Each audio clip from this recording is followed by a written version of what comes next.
Hello बच्चों, optical isomerism आज का हमारा टॉपिक है। इससे पहले हम लोगों ने ज्योमेट्रिकल आइसोमेरिज्म और स्ट्रक्चरल आइसोमेरिज्म में जो भी थे वो सारे चीज पढ़ चुके हैं। हमने ज्योमेट्रिकल आइसोमेरिज्म में आइसोमर्स काउंट करने का तरीका बताया था।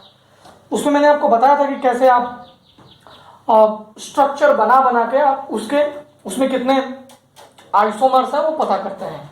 ज्योमेट्रिकल आइसोमर्स में मैंने आपको फॉर्मूला दिया। सिमेट्रिकल के लिए कुछ फॉर्मूला था, याद करो बच्चों।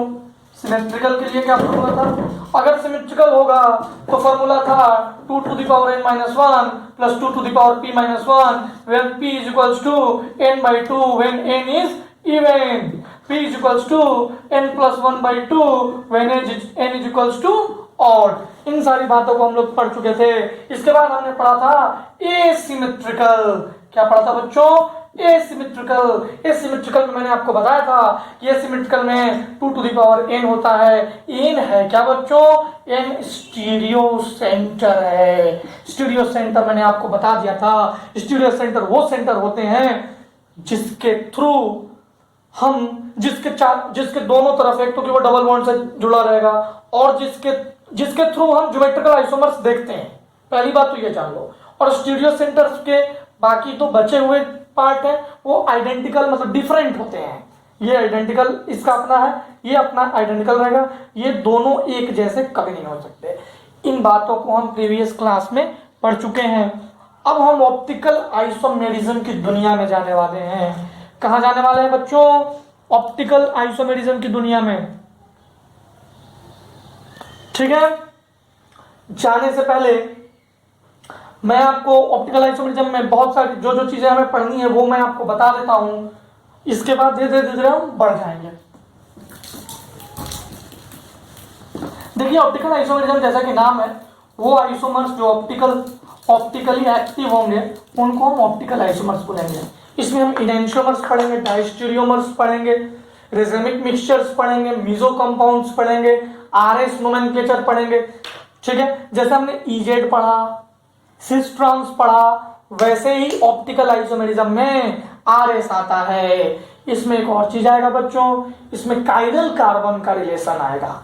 काइडल कार्बन का रिलेशन आएगा। तो बच्चों, ऑप्टिकल आइसोमेरिज्म होता है तो organic compounds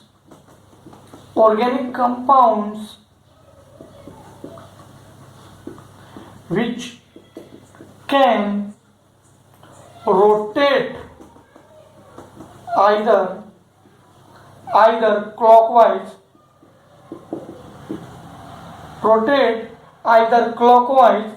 or anti-clockwise. The organic compounds which can rotate either clockwise or anti-clockwise, the plane polarized lights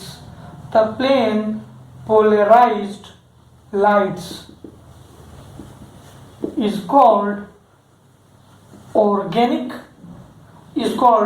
optical isomers.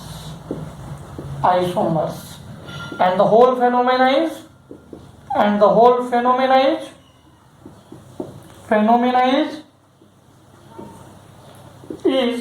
optical isomerism. अब बच्चों ध्यान से देखो कि जो हमारा लाइट है ना, जो हमारा सूर्य की किरण है या कोई लाइट है ना, वो इलेक्ट्रोमैग्नेटिक वेव है, रेडिएशन है, वो चारों तरफ रेडिएट होता है। देखो ये चारों तरफ रेडिएट हो रहा है, चारों तरफ रेडिएट हो रहा है। ठीक है, लाइट इलेक्ट्रोमैग्नेटिक वेव है, ये चारों तरफ रेडिएट होता है। लेकिन जो प्लेन पोलराइज्ड लाइट है वो सिर्फ एक ऊपर नीचे या ऐसे या कहीं एक तरफ जाएगा।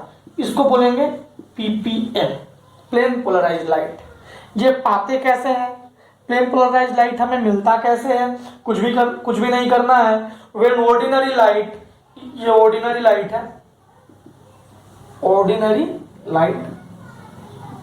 ये पीपीएल है। अगर मैं ऑर्डिनरी लाइट को निकोल प्रिज्म से पास करा दूं, कौन सा प्रिज्म बच्चों? Nicol prism. अगर मैं ऑर्डिनरी लाइट को निकोल प्रिज्म से पास करा दूं तो जो लाइट हमें मिलेगा वो प्लेन पोलराइज्ड लाइट होगा। प्लेन पोलराइज्ड मतलब किसी एक डायरेक्शन में पोलराइज्ड रहेगा ये लाइट, किसी एक डायरेक्शन में ये लाइट पोलराइज्ड रहेगा। ये देख लीजिए, इसको कहते हैं plane polarised lights vibrating in any one direction. ठीक है बच्चों, कोई दिक्कत नहीं होनी चाहिए, यहां तक कोई दिक्कत नहीं। अब हम आगे बढ़ते हैं। ठीक है, अब ऑप्टिकली एक्टिव कंपाउंड्स क्या होता है, ऑप्टिकली इनएक्टिव कंपाउंड्स क्या होता है। जो कंपाउंड इस प्लेन पोलराइज्ड लाइट को इधर या इधर मुड़ा दे उसको ऑप्टिकली एक्टिव कहते हैं, जो नहीं मुड़ा पाए उसको ऑप्टिकली इनएक्टिव कहते हैं। चलो देखते हैं क्या है ये, कैसे समझ में आता है ये।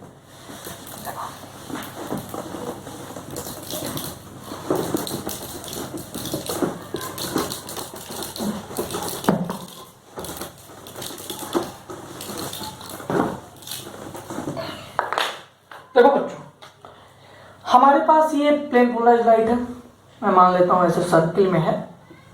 ऐसे बनाने में बड़ा अच्छा लगता है इसलिए मैंने ऐसे बना दिया।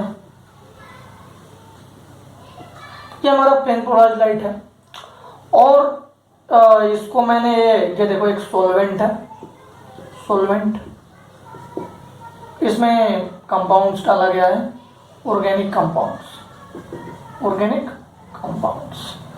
ये प्लेन पोलराइज्ड लाइट को इस पे डाला गया। जैसे ही डाला तो दो कंडीशंस आ सकता है। कैसा कंडीशंस आ सकता है बच्चों, जरा ध्यान देना। ये जो हमने लाइट लिया है, अच्छे से मैं बना देता हूं, एक ये और एक ये जो हमने लाइट लिया है वो या तो इधर मुड़ जाए, ये देखो इधर मुड़ जाए,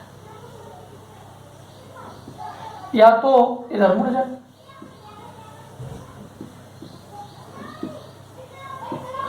अब देखो ये लाइट ऐसे था, इधर मुड़ा, ये क्लॉकवाइज है कि एंटी क्लॉकवाइज है, ये क्लॉकवाइज है, ये मुड़ा किधर साइड में, देखो राइट साइड में, ये मुड़ा राइट साइड में। इसको बोलते हैं डेक्स्ट्रो रोटेटरी, और ये पॉजिटिव डायरेक्शन में मुड़ा है। इसको बोलते हैं क्लॉकवाइज, राइट डायरेक्शन में मुड़ा, डेक्स्ट्रो रोटेटरी। जो इधर साइड में मुड़ेगा उसको क्या बोलेंगे बच्चों, निगेटिव रोटेशन, लीवो रोटेटरी।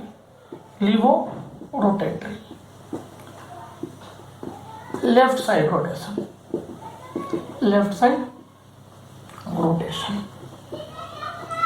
और अगर मैं पास कराता और ये मुड़ता ही नहीं तो ये रहता ऑप्टिकली इनएक्टिव। जो मुड़ गया वो ऑप्टिकली एक्टिव, जो नहीं मुड़ा वो ऑप्टिकली इनएक्टिव। अब बच्चों ये देखो, ये एंटी क्लॉकवाइज था, ये भी लिख देते हैं यहाँ पे, एंटी क्लॉकवाइज।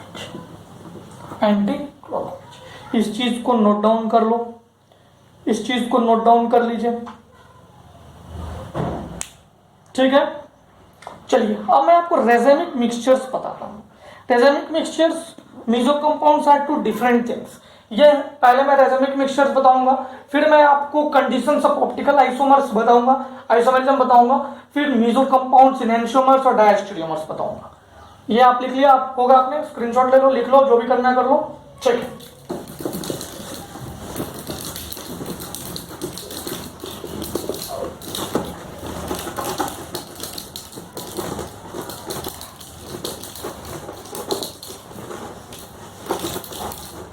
ठीक है, अब हम पढ़ेंगे रेजेनिक mixture. रेजेमिक mixture.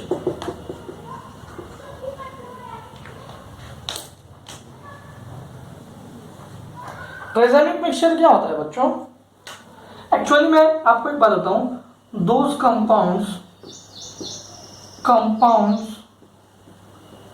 which do not rotate the PPL। PPL मतलब बच्चों plane polarised light. The PPL plane polarised light. सही है ना बच्चों? दिख रहा है ना अच्छे से? Those compounds which do not rotate the PPL is called are optically inactive compounds।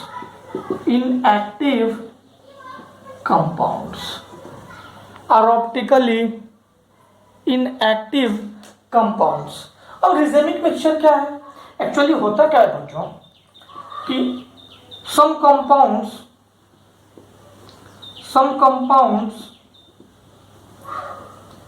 which can rotate the PPL positive यानी dextrorotatory, and it also contains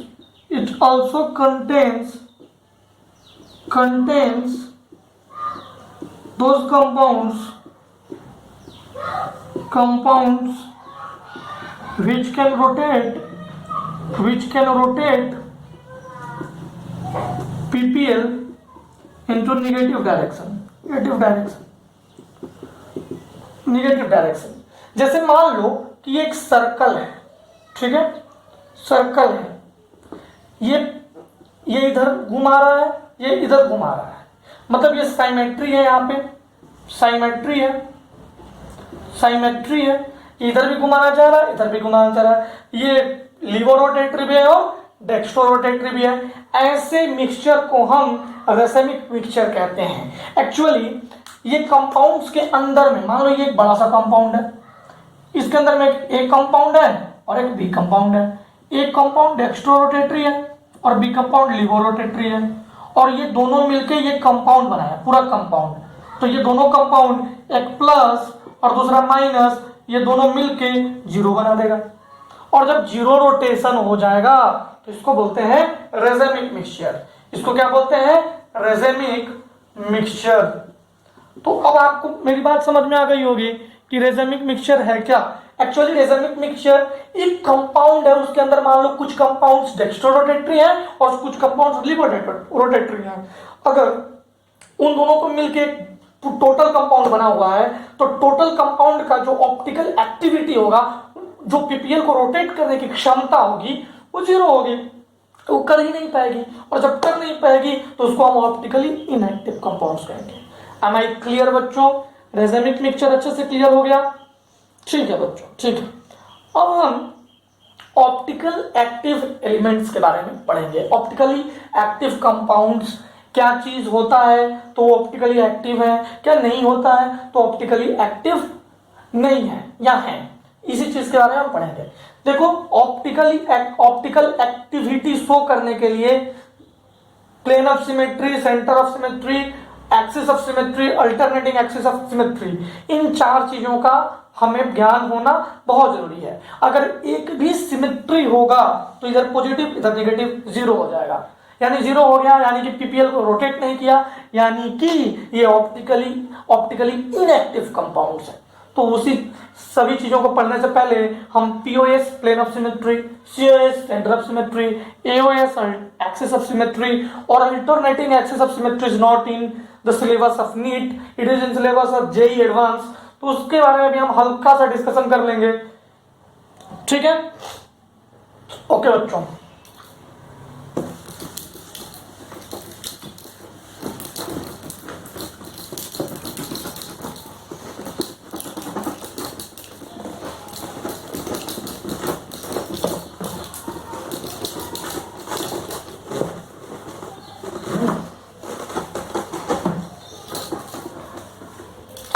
ठीक है बच्चों, अब मैं आपको बताता हूं symmetry. Symmetry, if in any case or any symmetry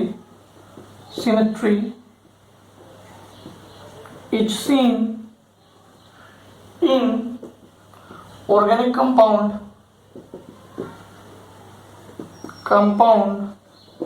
then it will be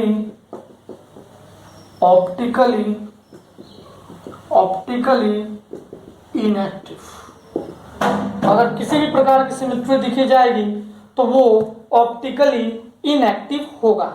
अब देखो symmetry element, there are 4 symmetry elements, there are 4 symmetry elements in our syllabus. हमारे सिलेबस में 4 ऑप्टिकल सिमेट्री एलिमेंट्स हैं। कौन कौन है बच्चों? पहला है पीओएस, जिसको कहते हैं प्लेन ऑफ सिमेट्री। दूसरा है सीओएस, जिसको कहते हैं centre of symmetry.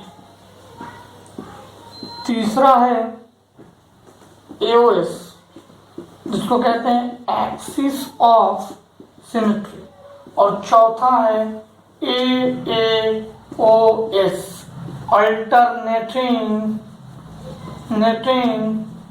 Axis of symmetry. Alternating axis of symmetry. तो हम सबसे पहले प्लेन ऑफ सिमेट्री पढ़ेंगे। सबसे पहले बच्चों हम प्लेन ऑफ सिमेट्री पढ़ेंगे, इसके बाद में धीरे धीरे करके हम आगे बढ़ते जाएंगे। ओके बच्चों, तो आज के लेक्चर में हम सिर्फ प्लेन ऑफ सिमेट्री पढ़ेंगे और मैं आपको बताने की कोशिश करूंगा कि ये प्लेन ऑफ सिमेट्री क्या है। ठीक है, ओके बच्चों, ये लिख लीजिएगा।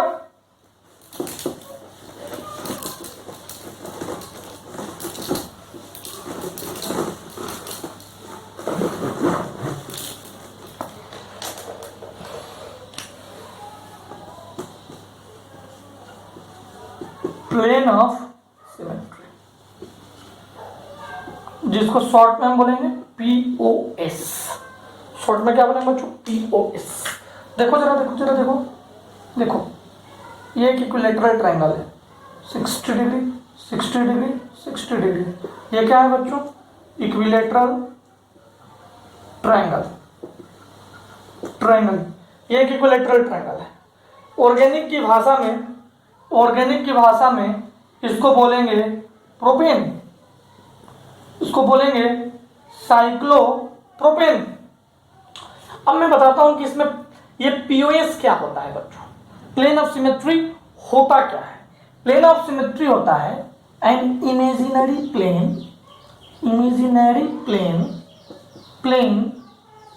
एक इमेजिनरी प्लेन जो मॉलिक्यूल्स को 2 सिमिलर स्ट्रक्चर में डिवाइड करता है। An imaginary plane which divides the molecule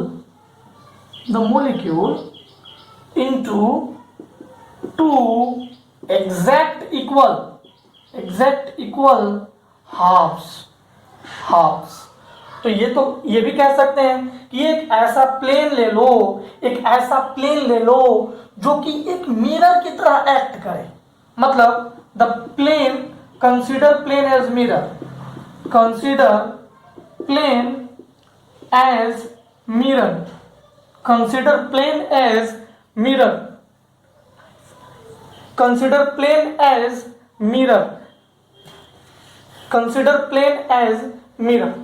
अब देखो बच्चों, अब मैं आपको बताता हूं कि अगर मान लो इसके अलोंग देखो, इस कंपाउंड में इसके अलोंग देखो, इसको मिरर कंसीडर करो, तो इधर साइड वाला इधर साइड में है, इधर साइड वाला बिल्कुल इधर साइड में है, तो कंसीडर प्लेन एज मिरर। तो ये पीओएस है, इसमें ये वाला पीओएस है। अगर मैं इसके अलोंग ऐसे कर दूं तो पीओएस, समझ गए ना बच्चों? समझ गए ना बच्चों। अब देखो, अब मैं आपको बताता हूं, इसमें ये पीओएस है, तो पीओएस कैसे कैसे निकाल सकते हैं। एक पीओएस हो सकता है हॉरिजॉन्टल, एक हो सकता है वर्टिकल, एक हो सकता है डायगोनल, और भी पीओएस आएंगे। पहले ये देखो, अब ये देखो जरा, ये कंपाउंड देखो, इसका नाम क्या है, साइक्लोब्यूटेन। इसका नाम है साइक्लोब्यूटेन। अगर एक भी पीओएस मिल गया, ये मैं नीचे लिख दूंगा, या एक भी सीओएस मिल गया, या एक भी एओएस मिल गया, तो उस कंडीशन में हम बोलेंगे कि जो मैटर है वो ऑप्टिकली इनएक्टिव है। जो मैटर है वो ऑप्टिकली इनएक्टिव है। ठीक है बच्चों, तो अब ध्यान देना मेरी बात को। अब इस कंपाउंड में देखो, एक पीओएस मिल गया, ये क्या था, ये देखो, ये वर्टिकल पीओएस, ये हॉरिजॉन्टल, और ये वर्टिकल, ये देखो, ये देखो, ये डायगोनल। तो मेरी बात तुम्हें समझ में आ गई होगी, तुम्हें मेरी बात अच्छे से समझ में आ गई होगी कि बिल्कुल प्लेन मिरर की तरह तुम्हें एज्यूम करना है। मतलब यहां पे मैंने प्लेन मिरर रख दिया, ऐसे काटा प्लेन मिरर में, तो जो डिस्टेंस, जो प्लेन मिरर के जो जितना दूर उतना ही मिरर के अंदर में, तो मैंने इसको ऐसे काटा, तो ये जितना दूर यहां उतना ही दूर यहां, जितना दूर यहां उतना ही दूर यहां, और जब मैं प्लेन मिरर हटाऊं तो वैसे का वैसा स्ट्रक्चर मिल जाए। ऐसे कंडीशन को हम कहते हैं POS, an imaginary plane which divides the molecule into two exact equal halves या exact equal copy, exact equal copy या exact equal half या both parts are identical, both parts are identical। ठीक है, तो ये डायगोनल, हॉरिजॉन्टल, वर्टिकल, ये एक plane की बातें आपको समझ में आ गई। इसमें पीओएस निकालने के लिए एक स्लाइसिंग पीओएस निकाला जाता है, वो भी एग्जाम्पल अभी आएगा, तो मैं अभी आपको बताऊंगा कि कैसे निकाला जाएगा। तो एक एग्जाम्पल और मैं 2-3 एग्जाम्पल कराऊंगा जिससे कि आपको और क्रिस्टल क्लियर हो जाए। तो आपको मैं एक बात बताया कि अगर एक भी पीओएस आए, अगर if we get at least one POS या और वन सीओएस ईटीसी, तो वो ऑप्टिकल इनएक्टिव हो जाएगा, ऑप्टिकल इनएक्टिव हो जाएगा। ये बात हमेशा ध्यान रखिएगा, आप इसको लिखिए, स्क्रीनशॉट लीजिए, मैं इसे मिटा देता हूं। ठीक है, ठीक है, ओके।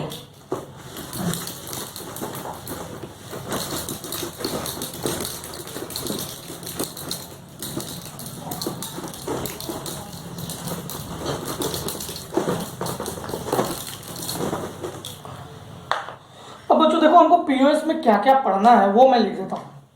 पहला चीज पढ़ना है पीओएस इन अनसैचुरेटेड कंपाउंड। अभी मैंने सैचुरेटेड अनसैचुरेटेड 11th क्लास वालों को बताया है, आपको तो पता ही होना चाहिए। 12th ये चीज मैंने IUPAC में बता दिया है, तो आपको पता होना चाहिए। अनसैचुरेटेड मतलब जिसमें डबल बॉन्ड है, ट्रिपल बॉन्ड है। POS in allene system. दूसरा पढ़ना है हमें पीओएस इन एलीन सिस्टम।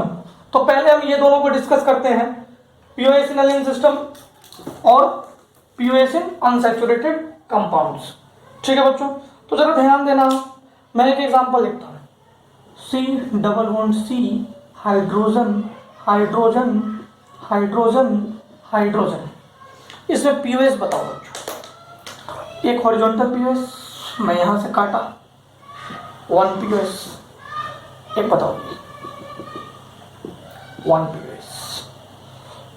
जरा देखो, अगर मैं यहां से ऐसे काट दूं, तो जितना दूरी है यहां उतना ही दूरी यहां अंदर, 3 पीओएस। ऐसे काट दूं, 4 पीओएस। ठीक है, ठीक है, चारों पीओएस आपको मिले, चारों पीओएस आपने देखा। अब एक पीओएस होता है बच्चों, बहुत दूसरे तरह का पीओएस होता है, उसको कहते हैं स्लाइसिंग पीओएस।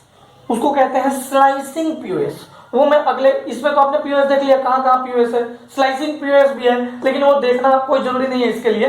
दूसरे क्वेश्चन में आपको स्लाइसिंग पीओएस में दिखाता हूं, जैसे सी डबल बॉन्ड Cl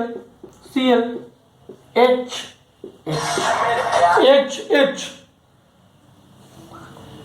तीन पीए, ये एग्जांपल नंबर 2 है, ये एग्जांपल नंबर 1 है। आप टू एग्जांपल को देखो और मुझे बताओ कि इसमें कितने पीओएस हैं। देखो बच्चों, अगर मैं यहां से हॉरिजॉन्टल मारूं तो क्या जो Cl है वही ऊपर दिखेगा?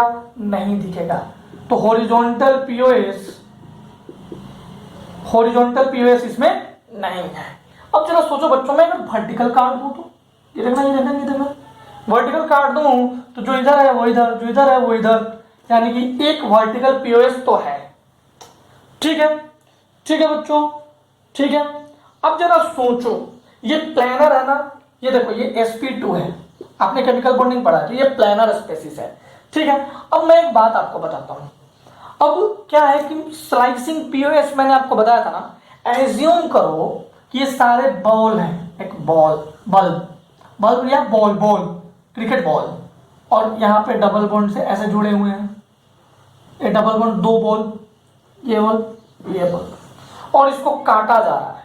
देखो कैसे देखो कैसे, ये देखो, ये नींबू दिख रहा है सबको, ये नींबू दिख रहा है सबको, ये नींबू देखिए, यहाँ पे एक नींबू, यहाँ पे एक नींबू, यहाँ पे एक नींबू, यहाँ पे एक नींबू, यहाँ पे एक नींबू, लेमन। सारे लेमन बिल्कुल एक जैसे हैं। अगर मैं ऐसे 3 डायमेंशन में इसको ऐसे काटूंगा, ऐसे काटूंगा 3 डायमेंशन में, बिल्कुल 3D में, तो क्या अगर जितना पार्ट कट गया, क्या उतना ही पार्ट इधर नहीं रहेगा? क्या बिल्कुल सेम नहीं रहेगा क्या? तो इसी को कहते हैं स्लाइसिंग पीओएस।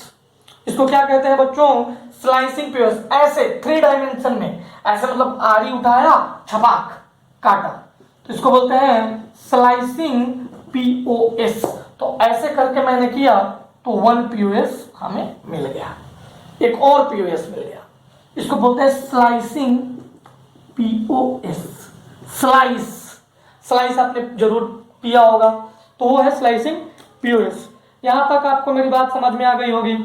अब मैं आपको बताता हूं, अब जरा क्वेश्चन देखना कि आप में से कुछ लोग सोच रहे होंगे मन में कि सर क्या डायगोनल पीओएस होगा कि नहीं होगा? बच्चों डायगोनल पीओएस नहीं होगा। देखो ये CCl के साथ है, C हाइड्रोजन के साथ है, इन दोनों के बीच में इलेक्ट्रोनेगेटिविटी डिफरेंस है, ये ज्यादा इलेक्ट्रोनेगेटिव है, ये कम इलेक्ट्रोनेगेटिव है, इन दोनों का बॉन्ड लेंथ बड़ा छोटा होगा। तो जब हम यहाँ पे मिरर लगाएंगे तो मिरर में एग्जैक्ट उतना ही डिस्टेंस पे ऑब्जेक्ट आना चाहिए जितना इधर है। एक्चुअली इसमें से तो ऐसे भी नहीं होगा, क्योंकि इधर हाइड्रोजन इधर क्लोरीन है, तो अगर मैं यहाँ पे लगाऊंगा भी तो इधर हाइड्रोजन आना चाहिए, यहाँ पे क्लोरीन है। नहीं भी वैसा होता, यहाँ पे क्लोरीन भी होता, तो भी अगर यहाँ हाइड्रोजन होता, यहाँ क्लोरीन होता और यहाँ हाइड्रोजन होता, तो मे भी हो सकता था, लेकिन क्योंकि यहाँ पे डिफरेंस ऑफ साइज आ रहा है तो ये भी मैटर करेगा, डिफरेंस ऑफ साइज आ रहा है तो ये भी मैटर करेगा। जैसे फॉर एग्जांपल मैं अगर आपको कहूं तो ये देखो, ये क्वेश्चन देखो, C double bond C HCl, यहाँ पे H, यहाँ पे H, ठीक है, और यहाँ पे Cl। ये क्वेश्चन है बच्चों, ये क्वेश्चन है।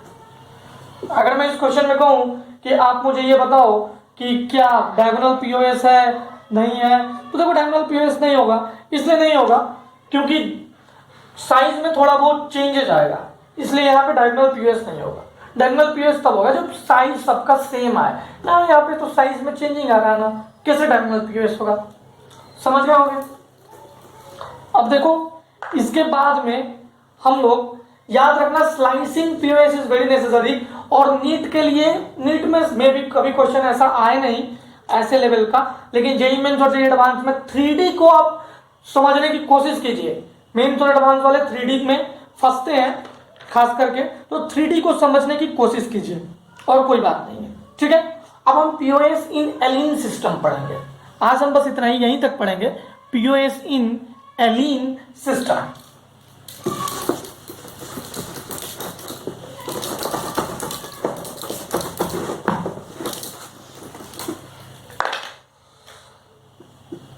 POS in allene system. बच्चों POS in allene system, allene system होता क्या है बच्चों? एलिन सिस्टम होता है C11C hydrogen hydrogen hydrogen hydrogen लगा दिया, इसको कहते हैं एलिन सिस्टम। अब देखो मैंने आपको ज्योमेट्रिकल आइसोमेरिज्म में बताया था कि एलिन सिस्टम में एक ये प्लेन हुआ तो जो दूसरा होता है वो परपेंडिकुलर होता है। Both planes are perpendicular to each other, perpendicular to each other. अगर दोनों परपेंडिकुलर हैं तो ध्यान रखना बच्चों, ध्यान रखना इसमें ये दोनों आपस में एक दूसरे के परपेंडिकुलर हैं। अगर ऐसा हो जाएगा तो पीओएस मिल पाना बहुत कठिन होता है। इसका एक शॉर्ट ट्रिक मैं लिख देता हूं। मान लो कि ये ए है, ये बी है, ये सी है, ये डी है, ठीक है। If A is equals to B और C is equals to D तो पीओएस मिलेगा। If A is equals to B and C is equals to D, कहने का मतलब है ए और बी, या तो ए और बी इक्वल हो या तो सी और डी इक्वल हो तो पीओएस मिलेगा, या तो ए और बी दोनों इक्वल हो, सी और डी दोनों इक्वल हो तो number of POS 2 POS, number of POS 1। अगर ये आपस में इक्वल ना हो, not equal to B and C not equal to D, then zero POS. अब मैं कुछ एग्जांपल करके आपको बताता हूं कैसे पीओएस मिलेगा। देखो देखो बच्चों, C is equals to C is equals to C. अब मैंने इस पे लगा दिया क्लोरीन, यहां पे भी क्लोरीन लगा दिया, ठीक है ठीक है। अब मैं क्या करता हूं, ये A is equals to B हो गया और C और D को कोई डिफरेंट कर लेता हूं, Br और आयोडीन लगा देता हूं, डिफरेंट कर देता हूं। अब कैसे पीओएस मिलेगा? ऐसे तो नहीं मिलेगा, ऐसे भी नहीं मिलेगा, ऐसे भी नहीं मिलेगा, फिर कैसे मिलेगा बच्चों? नींबू, ये देखो नींबू, ये Cl है, इसको ऐसे स्लाइस कट किया तो Br I सब आधा आधा कट गया, देख लो Br I सब कुछ आधा आधा कट गया, तब आपको एक पीओएस मिला। या तो ये इक्वल हो या ये इक्वल हो। अगर ये भी इक्वल और ये भी इक्वल, ये भी इक्वल और ये भी इक्वल, मान लो यहाँ पे तो आई था, मैं नेक्स्ट एग्जांपल लेता हूं, आप ये लिख लिए होंगे यहां तक, मैं यहां लिखता हूं, चलो C Br I और Cl। अब मान लो इस I की जगह मैंने Br कर दिया तो एक स्लाइसिंग वाला तो अपना मस्त एकदम बीच से कटेगा, एकदम ऐसे बीच से, और जितना इधर उतना अंदर, स्लाइसिंग वाला तो हो गया। दूसरा होगा बच्चों, दूसरा होगा ये वाला, ये देखो ऊपर Cl नीचे Br, ऊपर Cl नीचे Br, ठीक है। तो अगर A इक्वल्स टू B हो and C equals to D हो तो 2 पीओएस मिलेगा। ये दोनों एक दूसरा के परपेंडिकुलर हैं, ठीक है। ये हो गया इवन के लिए। अब यहां देखो even number of bonds, even number of bonds है तो ऐसा करेंगे, ठीक है। अगर ऑड नंबर ऑफ बॉन्ड्स आया तो ये लिख लीजिए, आपने लिख लिया होगा। अब देखो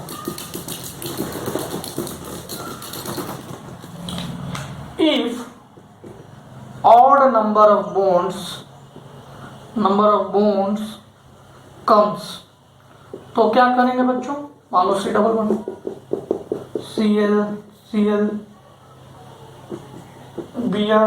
Br। अगर odd number of double bond आया तो ऑड नंबर, तो consider as only one double bond present.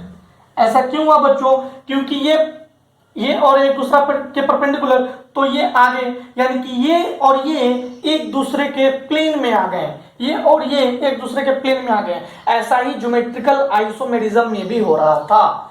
ये वाली प्लेन, देखो मैं बताता हूं, ये वाली प्लेन और ये वाली प्लेन परपेंडिकुलर, और इससे ये वाली प्लेन परपेंडिकुलर, तो ये और ये प्लेन तो आपस में पैरेलल हो गए, मतलब एक ही प्लेन में आ गए। ये प्लेन और ये प्लेन तो आपस में एक ही प्लेन में आ गए। तो जब ऐसा होगा तो कंसीडर करो, आपको कंसीडर करना है कि आपके पास सिर्फ दो दो ही कार्बन है और इधर Cl लगा है, Cl लगा है, इधर Br लगा है, इधर Br लगा है।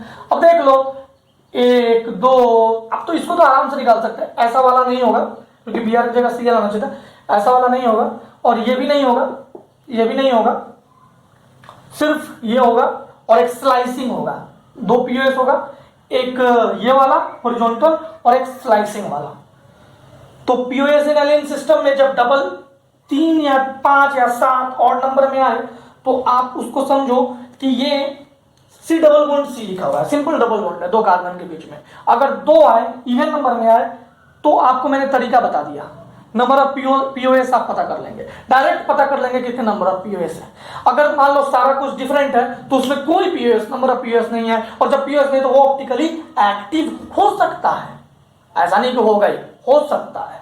हम चेक करेंगे बाकी चीजें, जैसे हम चेक करेंगे उसका centre of symmetry, axis of symmetry, alternating axis of symmetry. तो आज हम एलिन सिस्टम तक रखते हैं, अगले क्लास में हम साइक्लोअल्केन, मोनोसब्स्टिट्यूटेड साइक्लोअल्केन और POS इन डाइसब्स्टिट्यूटेड साइक्लोअल्केन पढ़ेंगे। ओके बच्चों, चलो बाय, यहां तक आप कर लेना अच्छे से, फिर मैं आगे पढ़ाता हूं।